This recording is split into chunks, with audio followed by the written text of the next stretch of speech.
Hi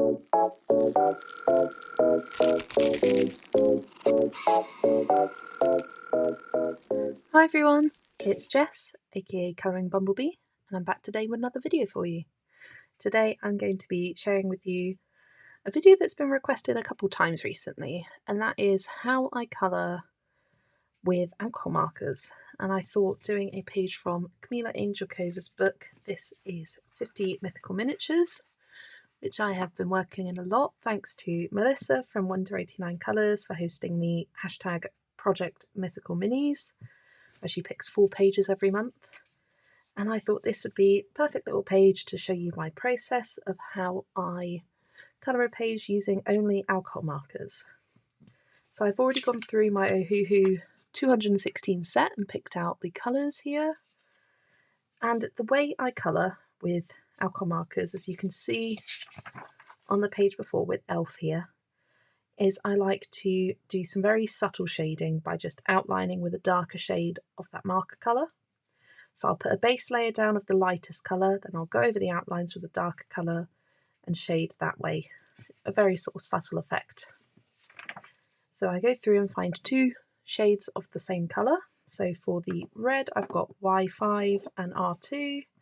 For the blue I've got B350 and PB2.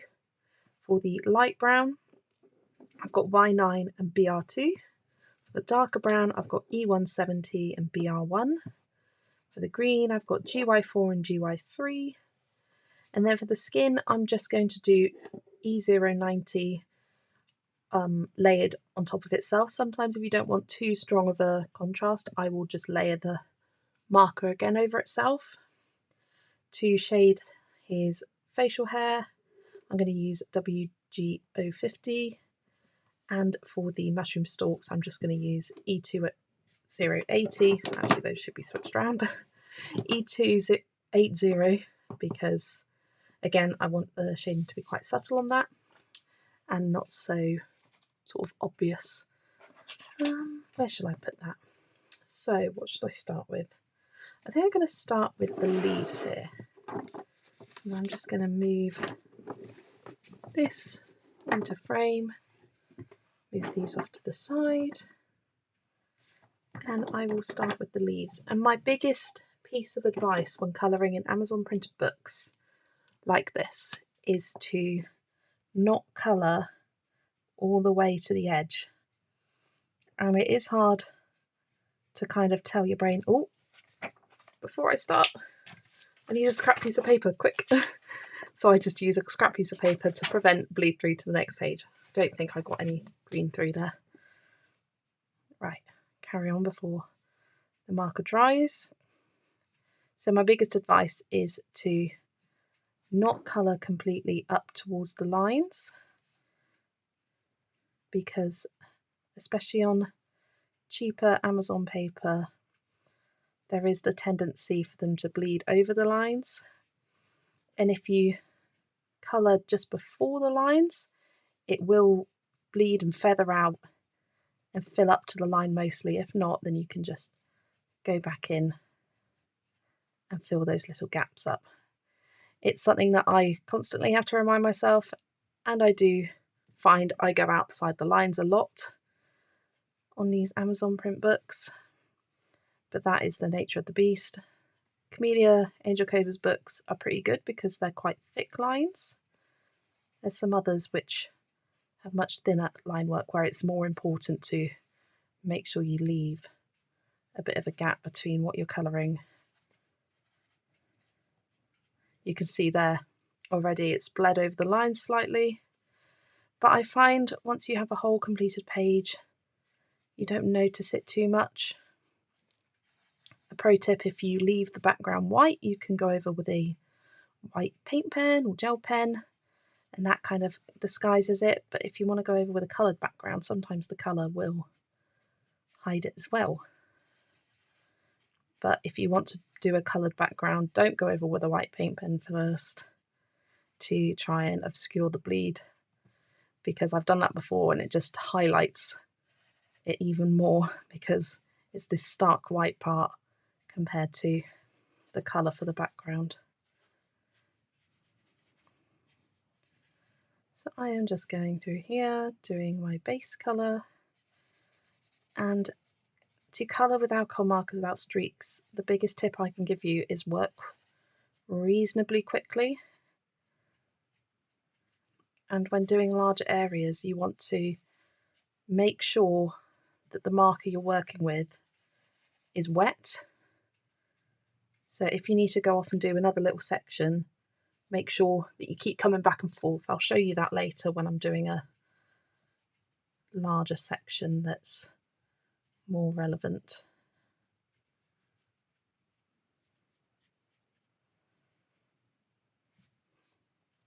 There we go, that is the first leaf. Oh no, we've got a couple more little bits down here. There we go. And then I will just do the same thing on this side. I'll probably speed this up and pop it to music.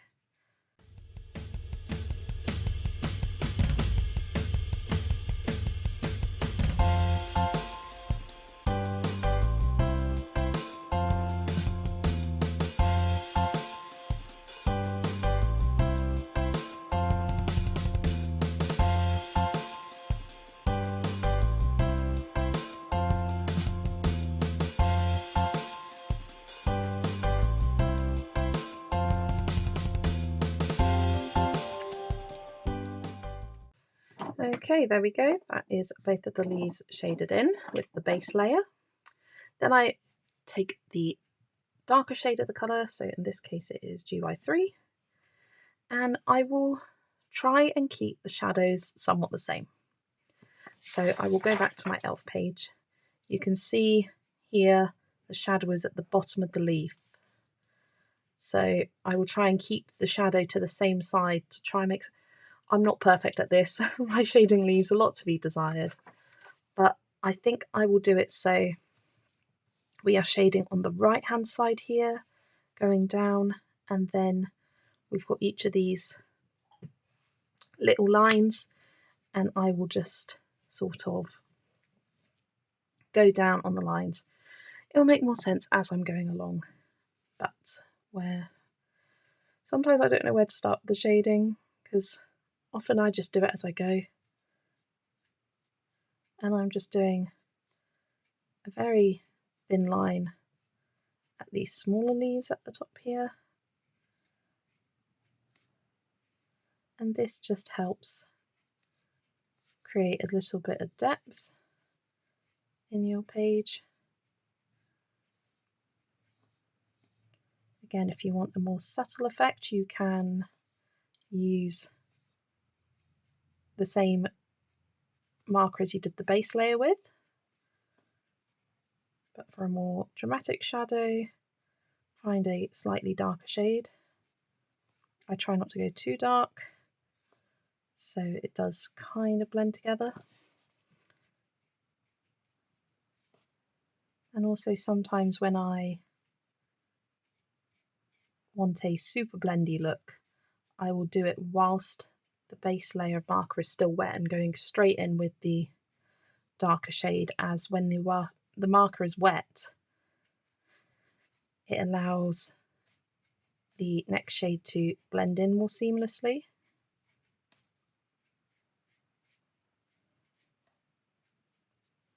As they kind of almost like feather together. So that is that side done. Go along and do the same thing on the opposite side.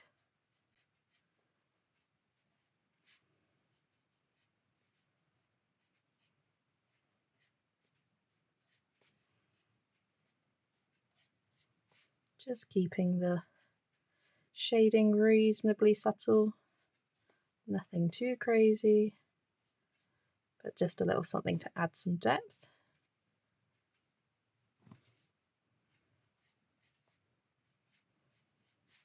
But you can also see that I'm shading the same side of the leaf as I did on the other side, just so that it makes sense with the shadows. Kind of, I don't know. I try my best.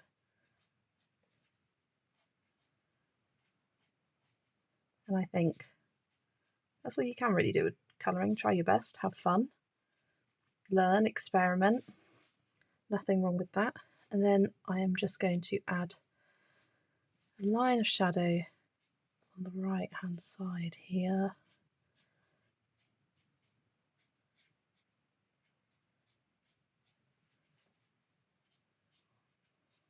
Because as it wraps over the top, it becomes the bottom of the stem here.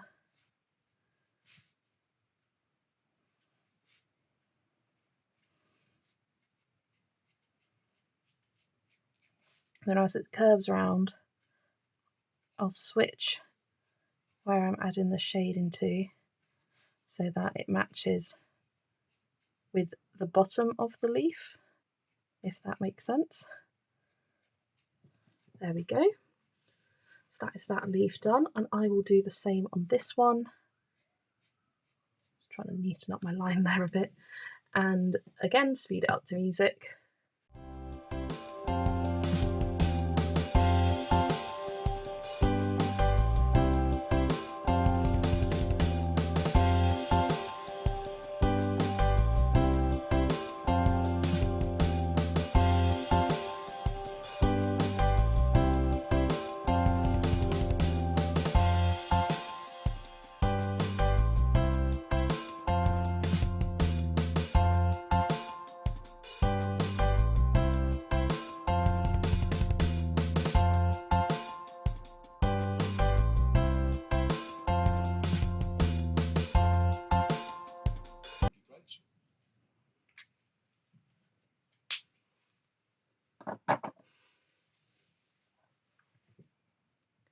Okay, so that is everything for the leaves done there. I'm going to move on to the mushrooms next, which will be nice and quick and easy. I am using the base colour, which is E280, and just colouring in the bases of the mushroom with this.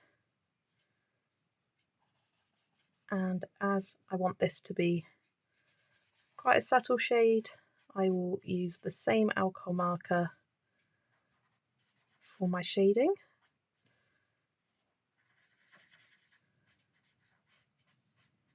So whilst that layer dries, I will move to the base layer for the top of the mushrooms, which is going to be Y5, and just colouring this in completely.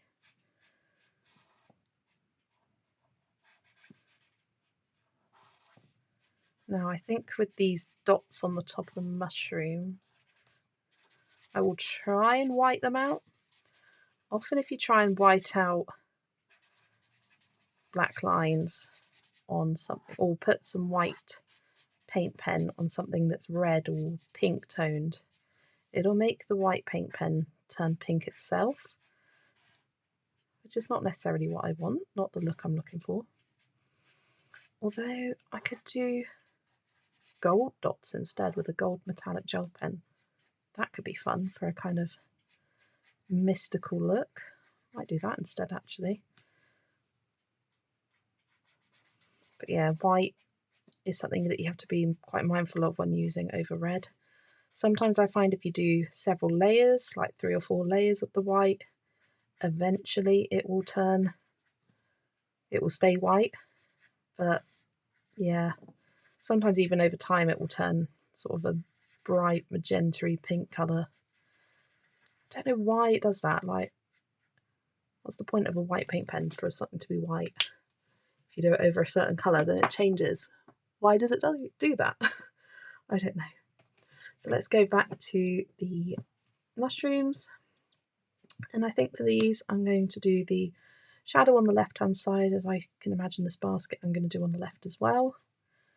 So I'm just doing a line on the left and wrapping it down to the bottom. And the same on all of them here.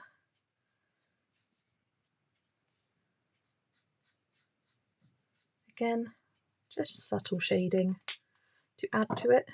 And then I can shade the tops of the mushrooms. Again, I want to emphasize the shade on the left hand side, but I also want to emphasize these little lines here, so I'll put a shadow line here, and often when it transfers into the middle I will move the shadow line over so it looks correct, if that makes sense. So I'll put the shadow line on the right of the mushroom, on the right hand side of each of these lines until we get to the middle, and then we switch to the left to make it give that sort of concave shape. I don't know. You can see like the lines of these change directions as the image of the mushroom itself is curved.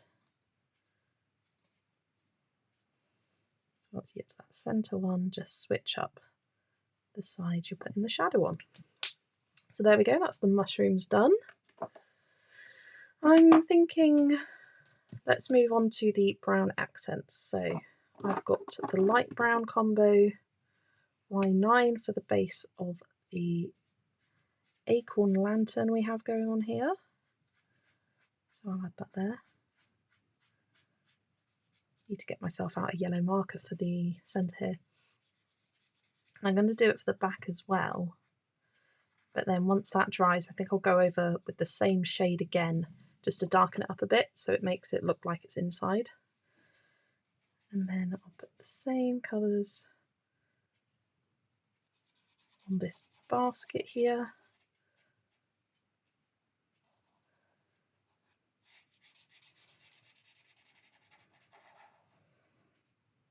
Again, if you work quite quickly with alcohol markers, you can colour large areas without any streaks. I'll do this little strap for the basket on his back. He looks so cute. So I'm going to go back in with the same colour for the back of this acorn lamp here. And whilst I'm here, I'm going to do the colour of the candle the same colour as I did the bases of the mushrooms. I think that looks good. Then I will get my darker brown colour combo, E170 for the base, for the top of the acorn.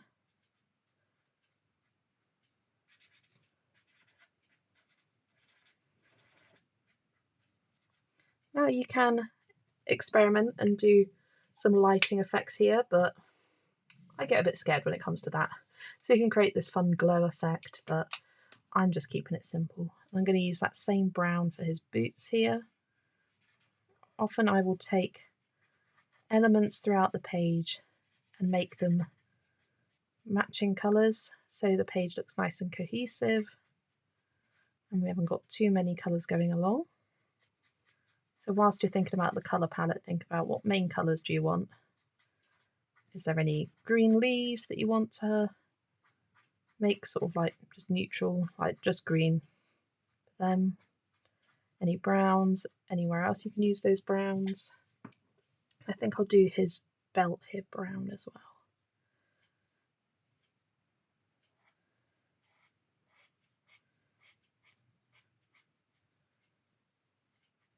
There we go. So coming back to my light brown, I'm going to get the darker shade BR2, and for this acorn lamp I'm just going to do a very slight line around the outside of the lamp, and I'll do one on the inside here as well to try and sort of convey that 3D effect. So something simple like that. And then for this basket here, we're doing the shadows on the left hand side, so I'll do a shadow straight away here. And as it's on his back, there will be a slight shadow from his back and underneath these knots. Again, put the shadow on the left hand side and at the bottom there.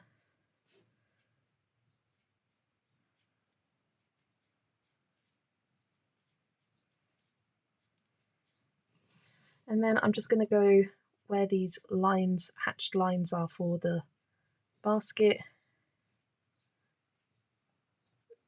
with the thinnest line I can do with my brush marker, just go over them to create that sort of texture. And I think that looks okay. Going back to the dark brown combo, BR1 for the shade. Do a shade on the left hand side, and I will go under for these. And then to emphasize the acorn texture, just go underneath all of these semicircles there. Then for the boots again, shading on the left and at the bottom.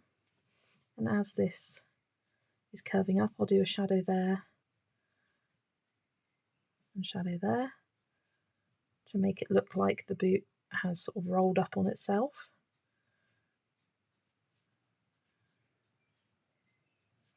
And then we have these folds here, and I'll just emphasize those folds with the alcohol marker there,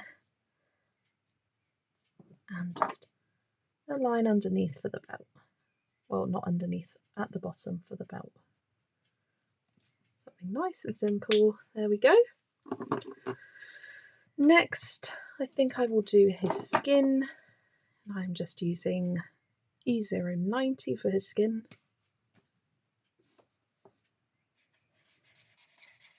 So I will do the base layer with this, and then I will go over the top with that same colour to shade.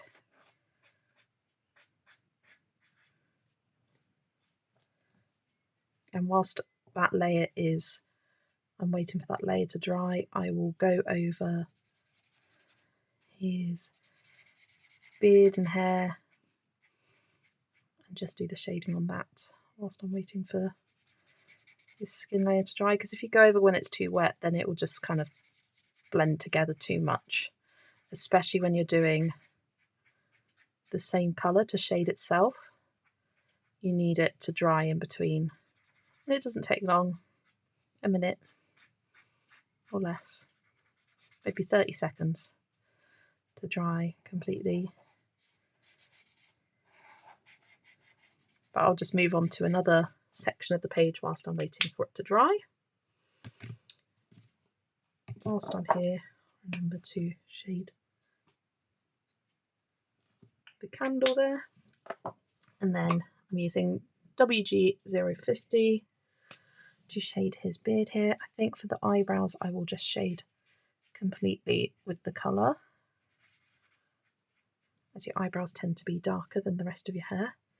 And then for the rest of it, I'm just going to follow the lines that Kameliya has put in and use this kind of flicking motion to create this hair texture almost. Again, I'm not going for super detailed, just kind of following where the natural shadows would be and using a flicking motion to help blend in with the white of the paper.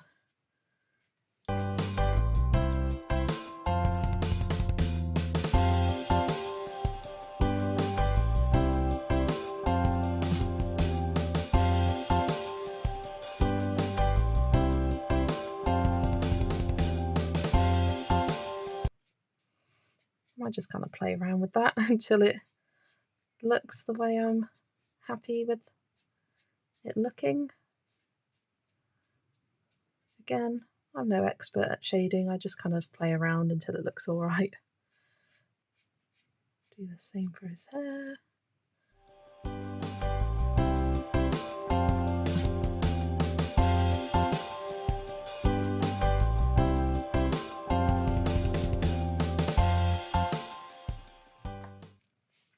This moustache I'm not so happy with. I might end up colouring that completely grey, because it's looking a bit odd like that. So I'll have his moustache completely grey, his eyebrows completely grey.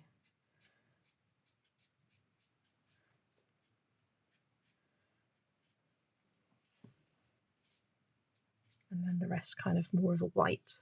Yeah, I think he looks okay like that. There we go. And now we've done that, I'll move back with my skin shade and just go round and pop the subtle shadows in for his skin. Again, I just kind of picture where the shadows would be. Often the line work helps you with knowing, like with these ears, and I'll often put one on the outside here to make it look a bit more 3D. Bit around the mouth there, around the nose.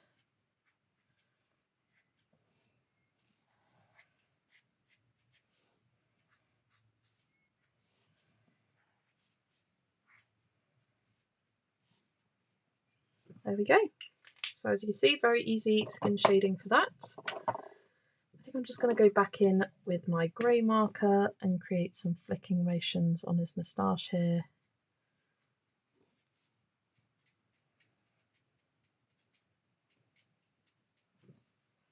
Yeah, that's better. I think I need to do his eyes next. So I just need to grab a black for that. So whenever I do Kameliya Angelkova's eyes, I do a black for the pupil here and leave the two smaller circles white for the highlights. People do these in different ways. This is just the way I do it. So black for that. And then I think I'll do blue for his eyes,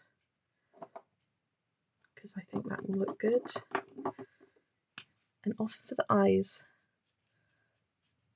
I will use my lighter shade marker first, and immediately, without letting it dry, go round the pupil with the darkest shade, because it blends it out and gives it that kind of eye looking effect.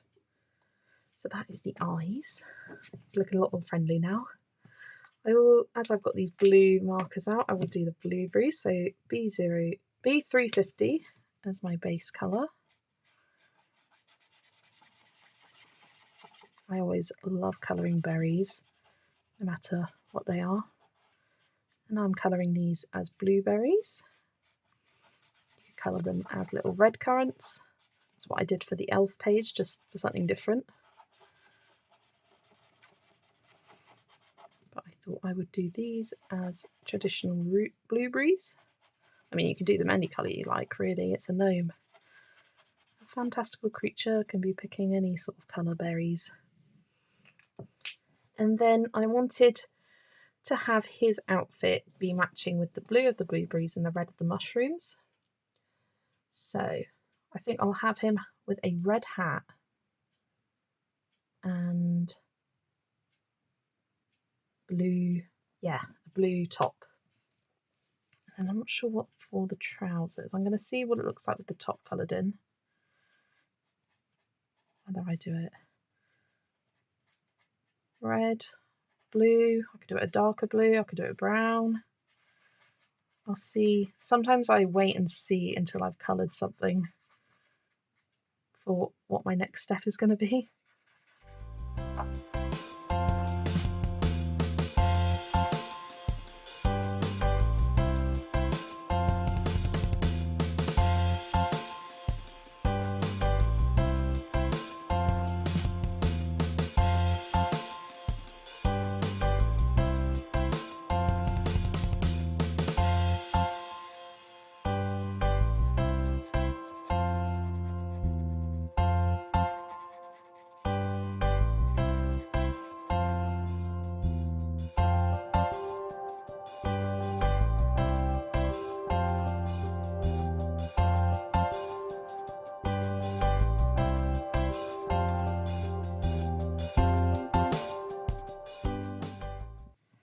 There we go, so that's the top shaded in. Just going to get my darker shade and start shading the blueberries. That's PB2.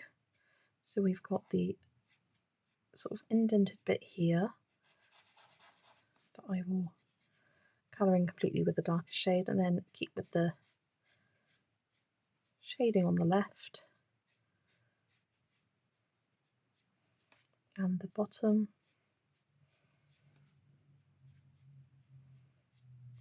as these two are overlapping, I'll just shade underneath there. There we go, that's the blueberries all shaded. And then for his top, I am going to follow the folds of this fabric. So often there will be little hints in the image that can help you with your shading.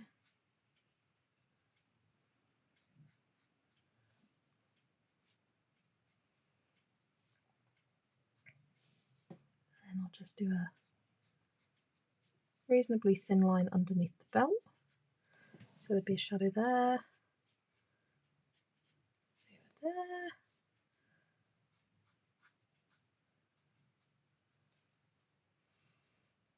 and then you can see these folds in the fabric here. I'll just follow them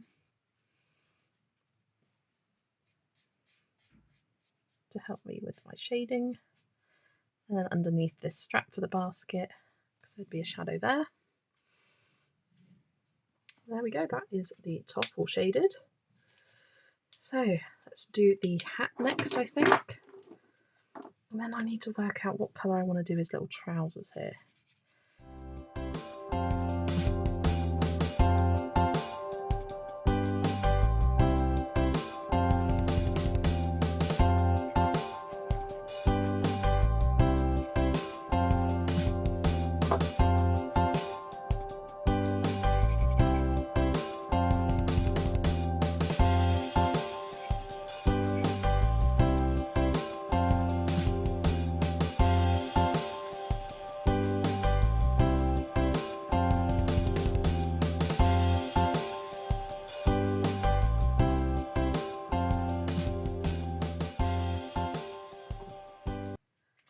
Okay, this wasn't intentional, but now I've done his hat red, he's looking like such a little traditional garden gnome. Isn't he just so cute? I'm really loving him. Now, I don't want to do red because it will sort of match with the mushrooms down there. I'm thinking I'll do the light brown to match with this basket and the acorn he's got, and a nice neutral shade to not attract much attention away from anything else. Yeah, I think that looks good. It's kind of like his boots and trousers are like the inverse colours of what the top of the acorn is to the bottom. I kind of like that. I'm just going to grab a yellow and an orange for the flame here. So for the flame I've got Y1 and Y2. The darkest colour is Y2, so I'll pop that in the centre and immediately go over the top with Y1. Let that dry as it creates a nice blended effect, and then I'll probably go over with the darkest shade in the middle again just to create that kind of glow effect. Now the hat layer will have dried, so I'm going to go over that and shade it.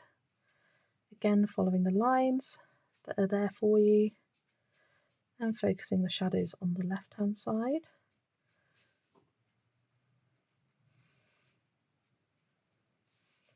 Then I think I'm going to do a shadow going all the way across the bottom of the hat. There we go, nice and simple. And then for the trousers, bringing out that one. And I'm just following the lines on here. Very nice and simple.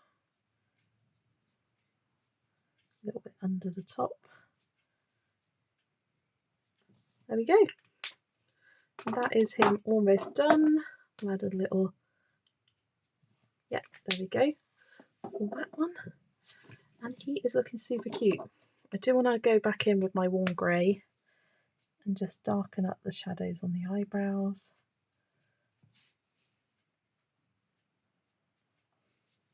And on the moustache here.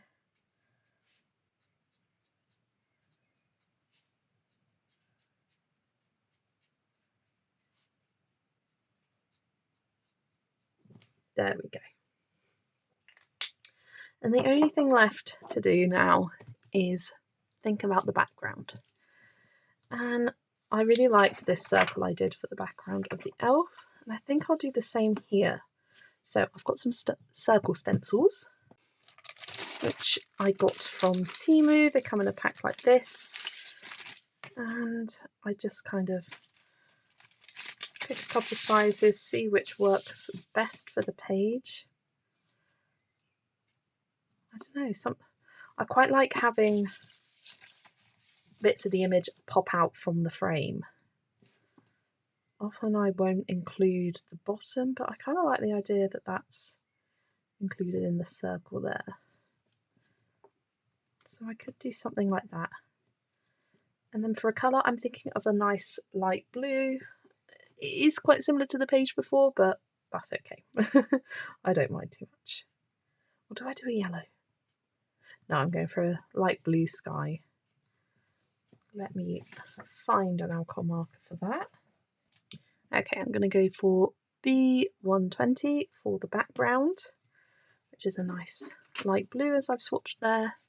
Goes nicely with the tone that I've got for his outfit.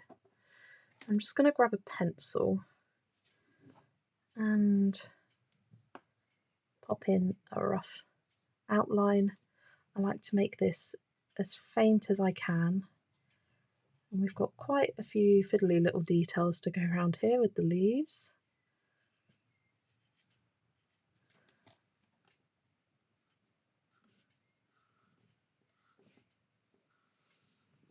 But these circle stencils are pretty new to my collection of colouring supplies. Before I had these, I would use just a traditional compass that you would use at school, and that obviously works well. And you can have more of a customised circles, like you've got a more wider variety of sizes. Now that's drawn in, I kind of don't like it. I don't like how it's going at the bottom here, because often with my circle backgrounds I won't do it completely to the bottom. I'll show you some other examples. You can see here it's just kind of a circle behind it. The same on this one. Don't know if I have any more at the front there. Here I did go underneath, which is a bit more unusual for me. Here. So you can see I just cut the circle off at the bottom, although it's very bright this page, so you can barely see it. Not bright, light. So I'm thinking maybe I raise the circle up a little bit. Annoyingly, I often find that I want a slightly different size circle.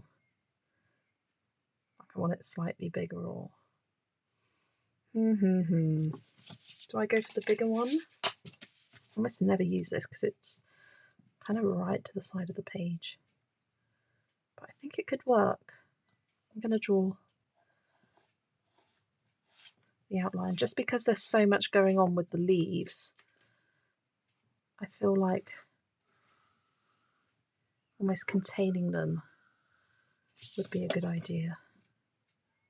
Let's rub out the first line.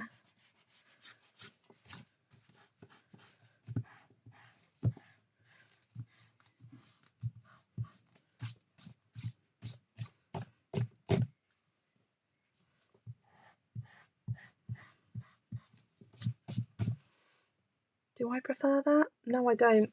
I don't like that either. I'm rubbing that one out too. See, it's a lot of trial and error. I may actually go old school and grab the compass out so I can do a more something in between the two sizes that I have. This always happens to me. The shavings go down the centre of the book. Right, let's grab my compass out. Here we go. So I want something a little bit bigger than that. Okay, after I don't know how long going and making circles, rubbing them out, making circles, getting rid of them, I've settled on a circle which I bet you can't even see on camera. But what I'm going to do now is, because if the alcohol marker goes on top of the pencil, you won't be able to rub it out, is erase it as much as I possibly can, grab my blue marker, and then make the outline as accurately as I can.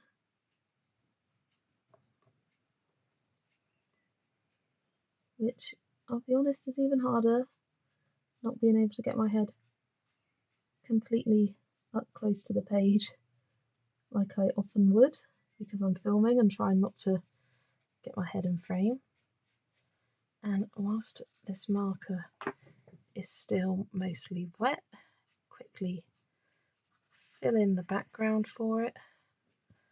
I did decide to make the circle go underneath the name here.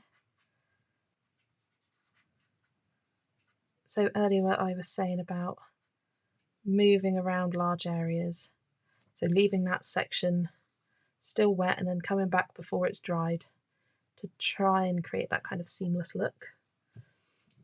And this is looking not the most circular. You can go back over. There we go, that looks a little bit better.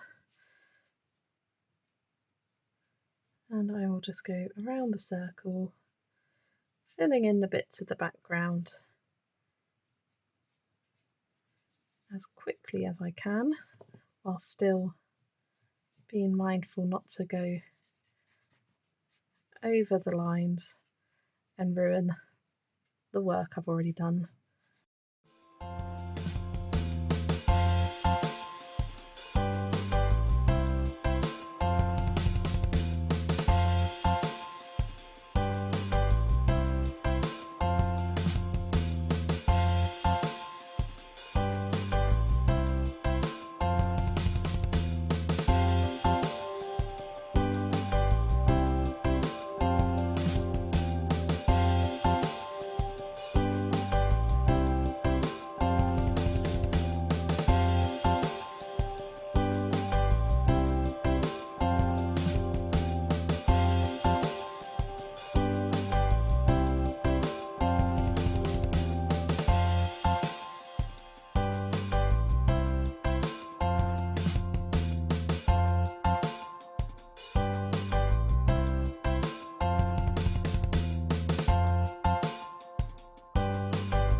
Okay, here we go.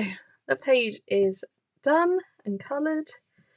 My last step now is to go in with a white paint pen. I like using the ones by Artistro. I've just got a new set. They have changed their packaging. They used to look like this, but it's the same brand, just new packaging. I hate this weird black and white thing. It looks kind of rubbish, but that's beside the point. I did activate this before I went on camera. And then I'm just going to go over parts like the top of each of these leaves, which doing these white paint pen highlights can also help you cover up any bits you went over the top slightly. I say over the top, like any bits where the marker bled over.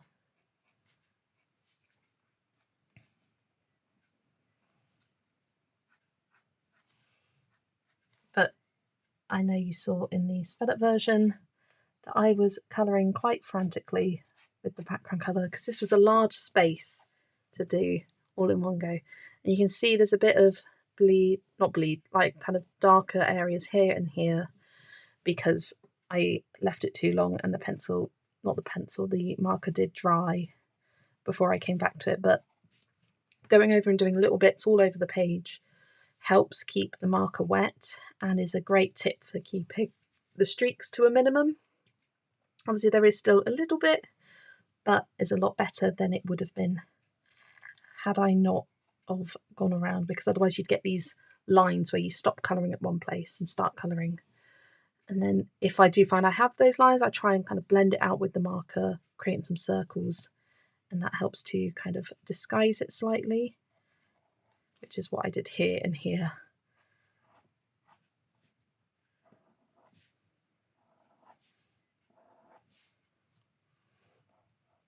But I will just go around with the white paint pen, create some nice juicy highlights on all of the different areas. Got a bit of bleed through from the blue at the top of the red hat there, so I will go over the white paint pen there. That's a good opportunity for me to see if the white is going to turn pink with this alcohol marker, because it doesn't do it every time, but sometimes. I'm just going over different parts of the image that I'd like to highlight. So basically, I'm going over on the opposite side to what I did all my shading on.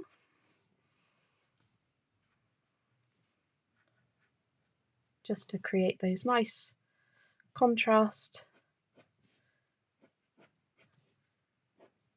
and highlight to the page. And it doesn't seem to be turning a bright pink, which is great. So I think I will go over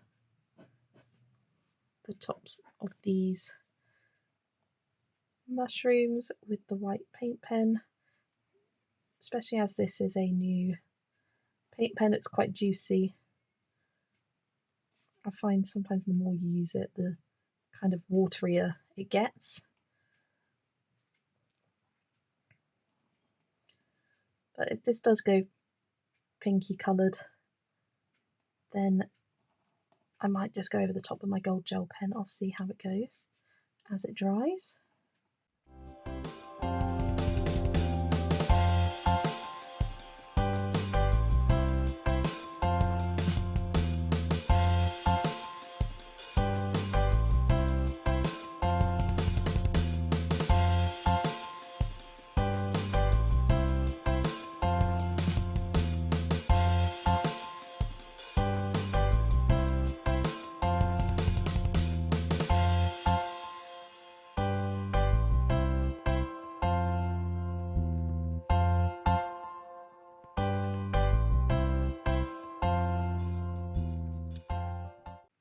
So there we go, that is my page finished.